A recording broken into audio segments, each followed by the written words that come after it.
My name is Ida Dijkstal. I'm a barrister at 33 Bedford Road, Chambers, and I specialize in international law and particularly in international human rights law. I'm instructed to represent Abdulrahman al-Qaradari as his international counsel. Abdulrahman al-Qaradari is a Turkish citizen. He is a poet and an artist and an activist of Egyptian descent, and he's the son of well-known Egyptian Islamic scholar Sheikh Yusuf al-Qaradari. Abdulrahman's work as an artist includes incorporation of his political opinions and his concerns through his creative work. Through this work, he has expressed deep-rooted hopes and convictions for the pursuit of freedom and justice of all Arab nations through art, poetry, and satire. And this work has come to the attention of his current situation where he is detained in Lebanon. Today, a complaint or submission was made to 3 UN special rapporteurs under the UN Special Procedures Mechanism in order to raise Abdulrahman's arrest and current detention in Lebanon. Abdulrahman was arrested on the 28th of December 2024 at the Lebanese border with Syria on his return from celebrations in Damascus following the fall of the Assad government, and in order to show solidarity with the Syrian people. Upon his arrest, his family have learned that the Lebanese authorities have received 2 extradition requests, one from Egypt and one from the UAE, and both based on the exercise of his right to free expression. The submission that was made today to UN Special Rapporteurs highlights that his current arrest and detention have been prompted and triggered by his expressions that are protected under international law. It highlights how the underlying reasons why both the UAE and Egypt are pursuing Abdulrahman for extradition also violates his fundamental right.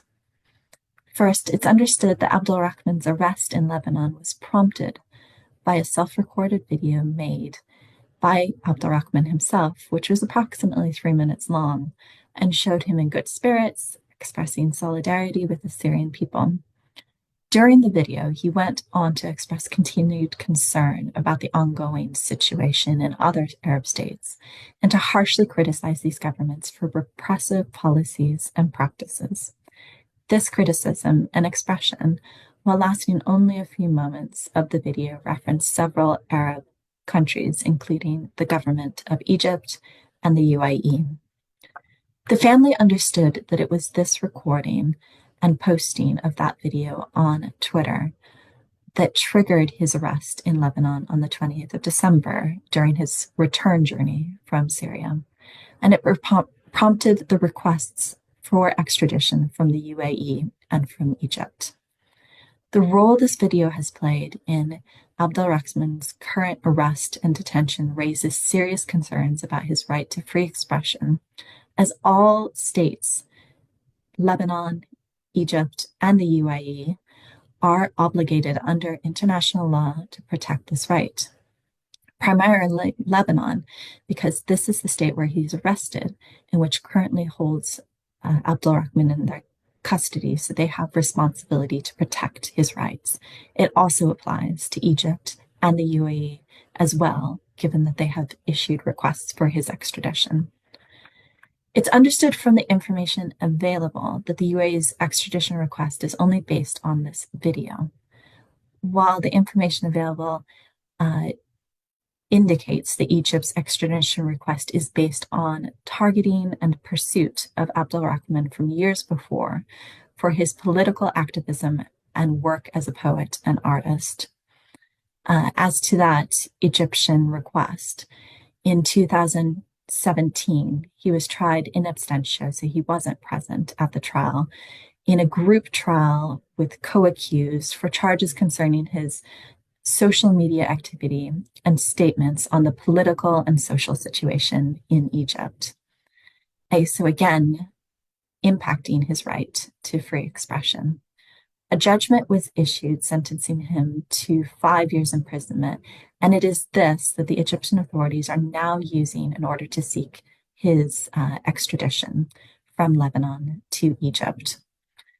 What's been raised to UN special rapporteurs is that the right to free expression has been severely breached by this arrest, and it is impermissible under international law for Lebanon to rely on charges or accusations that are based on his free speech in order to extradite him for his rights, which are squarely protected. The submission highlights that under this right to free expression, individuals are permitted to express their opinions about governments through speech and peaceful demonstrations. This right allows individuals to express concern, opposition, or critique about a government, its officials, or even its monarchy. It allows for individuals to express negative emotions and to do so when frustrated, worried, or anxious. And Lebanon has an obligation to protect and to guarantee this right. The submission also asks special rapporteurs to remind Lebanon that extraditing somebody to a country where they will be detained for exercising a fundamental right renders that detention to be arbitrary under international law and would be in contradiction with Lebanon's international obligations. The submission also asks the special rapporteurs to remind Lebanon of its obligations under Article 3 of the Convention Against Torture, for which Lebanon is party to that convention. This provision puts an absolute prohibition on any state sending an individual to another state where there are substantial grounds to believe he might be tortured and abused. Determining that there are substantial grounds to believe torture might be possible can be assessed by looking at the country's human rights record. For this, the submission that was made to the UN today raises extensive information and documentation that both Egypt and the UAE's human rights record concerning political prisoners in detention shows that there has been consistent and systematic subjugation of those political prisoners to torture in detention.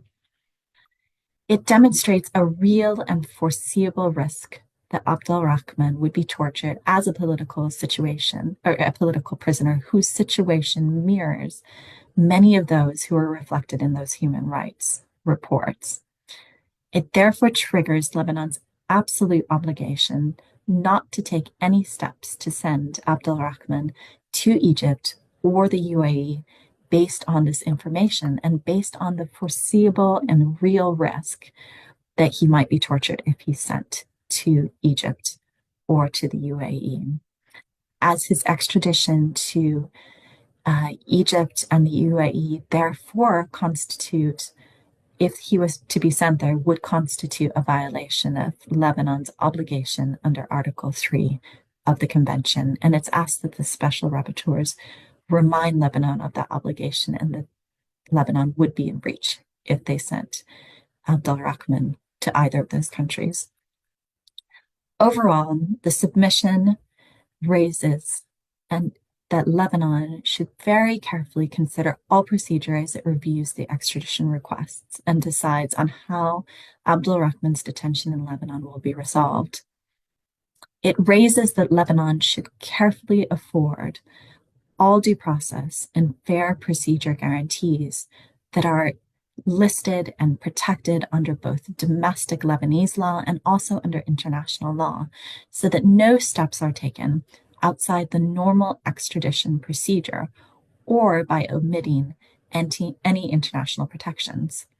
It also submits that based on the human rights that are relevant, particularly that his detention and his potential extradition are solely based on the exercise of his right to free expression, and also that his right against torture is at risk as well, that based on this, he should immediately be released and that his safety should be ensured until he is safely returned to his home in Turkey.